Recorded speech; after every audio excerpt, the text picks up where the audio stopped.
شروع کرتی ہوں اللہ کے نام سے جو بڑا مہربان نہایت رحم کرنے والا ہے۔ السلام علیکم ورحمۃ اللہ وبرکاتہ۔ عبداللہ بن علقمہ بن وقاص کہتے ہیں، میں سیدنا معاویہ رضی اللہ تعالیٰ عنہ کے پاس تھا جب ان کے مؤذن نے اذان کہی تو انہوں نے وہی کلمات کہے جو مؤذن کہتا تھا، حتیٰ کہ جب اس نے حی علی الفلاح کہا تو سیدنا معاویہ رضی اللہ تعالیٰ عنہ نے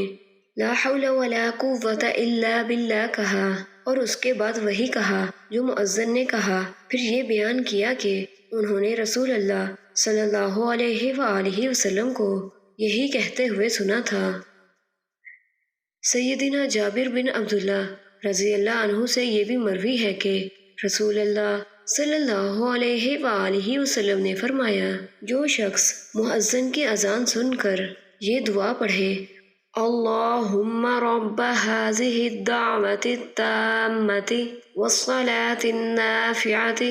صل على محمد وارض عنی رضا لا تسخط بعدہ۔ ترجمہ: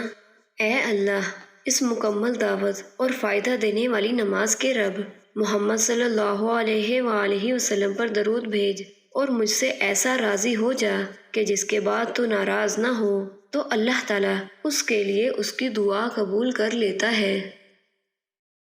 سیدنا جابر بن عبداللہ رضی اللہ عنہ سے روایت ہے کہ رسول اللہ صلی اللہ علیہ وآلہ وسلم نے فرمایا، جس نے اذان سن کر یہ دعا پڑھی، اللہم رب هذه الدعوة التامة والصلاة القائمة آت محمدا الوسیلة والفضیلة وابعثه مقاما محمودا الذی انت وعدتہ۔ ترجمہ: اے اللہ، اس مکمل دعوت اور قائم رہنے والی نماز کے رب محمد صلی اللہ علیہ وآلہ وسلم کو وسیلہ اور فضیلت عطا فرما اور اس کو اس مقام محمود پر پہنچا جس کا تو نے ان سے وعدہ کیا ہے، تو اس کے لیے قیامت کے دن میری سفارش واجب ہوگی۔